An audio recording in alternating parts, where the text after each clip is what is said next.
Hello, good morning po. So, nandito po tayo ngayon sa Barangay 120 dito sa May Chesa Street. Ito po si Ma'am Shiku. At ito po ay clearing operation ng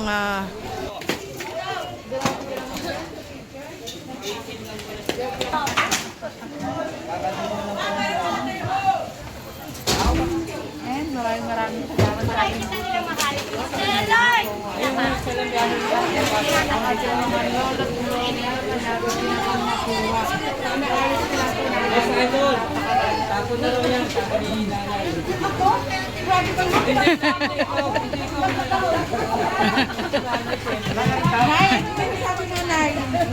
Nay, ano masasabi mo na marami sa yung ensure nyo?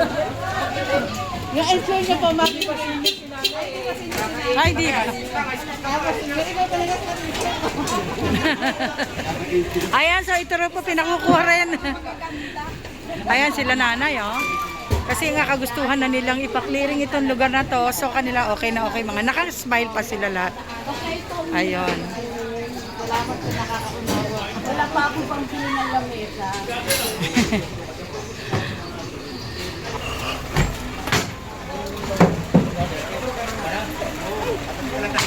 Kaya pangkantaan siya. Dali lang. Alin dyan? Ay, ito, te! Ayan, sa pati daw po. Tatanggalin, kukunin na rin. Ayan, sa pinakukuha na rin itong mga to, yung mga bote, case ng soft drink. Ayan, pati ito semento, basura. Kasi ang dami talaga. Ayan, tapos pati itong bakal. Pinakukuha na rin. Ayun.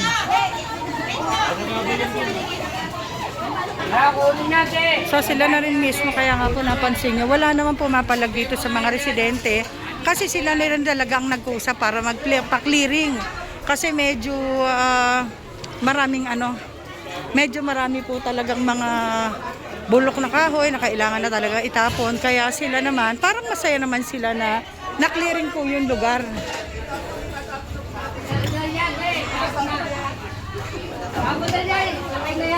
Ayan, pinatatapon na nila.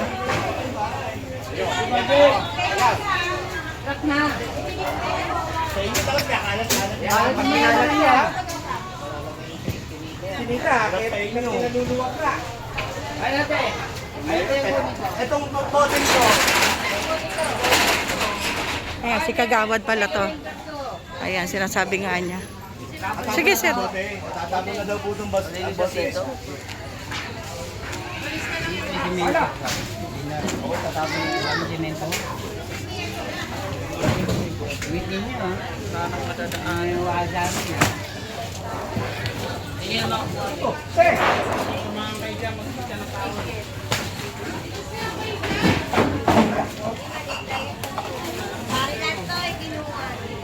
Ikaw rin, tatapon na kita.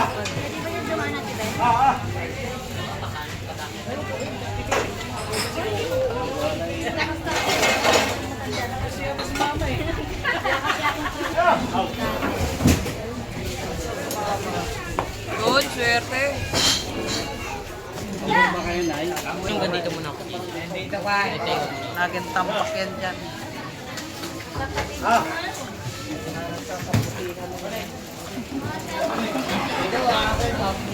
Boy! Yeah! Ayun, so medyo marami-rami po yung mga kalat na nando doon. Ayan, sa pinahakot pa rin po ni Kagawad yung Nilagay niya dun. mga kahoy na nando doon. Diyan na yung sarap. Ayan. Forward po tayo.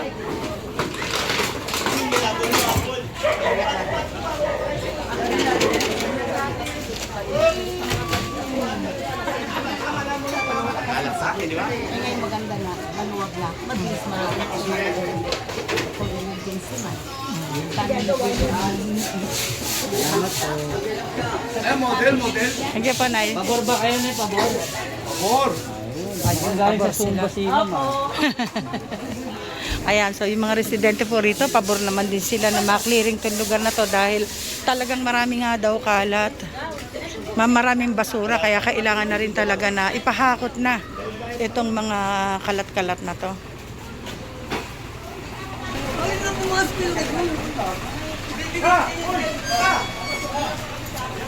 Oo, yan. Tatanggalin na lang namin ang Anan! Lay! Guys.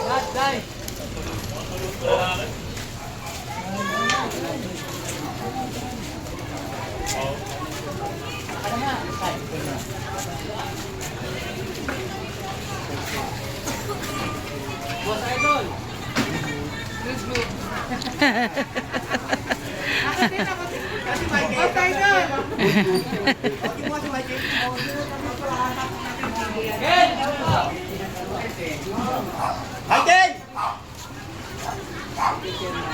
Ayan, isa si Kagawad sa nagaano.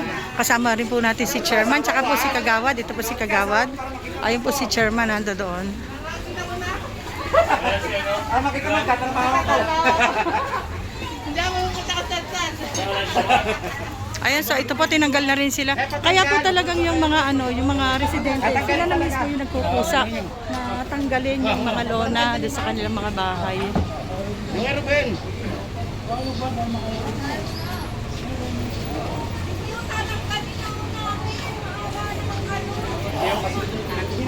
Tatanggalin naman. Pero hindi na ipapalim. Para matanggal. Hindi. Kaya kasi pakita. Vice Chairman ako. Meron lang kami Ibigay namin sa inyo. Okay. Pinatatanggal po. Ano ba yung number 8? Ayan, so ito po pala itindahan. Si nanay. Medyo high blood si nanay. Galing mo na lang para makita nila yung ano. Sampay mo na lang. Para makita nila. Wala, nagkauli dito para maano na yan, oh. Oo, Pamangsi. Men, tawagin mo. Hello.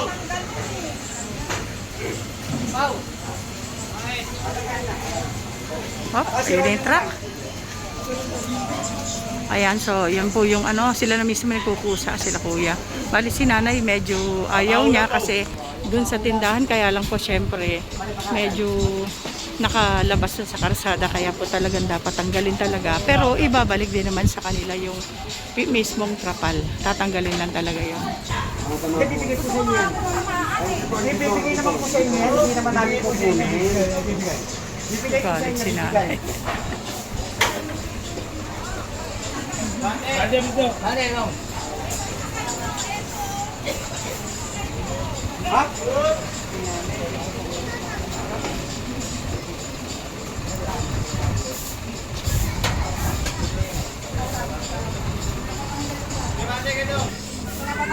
So ayun, pinatatanggal din po itong bakal na to. Ayun, bali ano to? Kanal. Parang ginawang rampa para dun sa mga motor, madali pong maisampa yung ano, yung mga sasakyan. Galit si mother.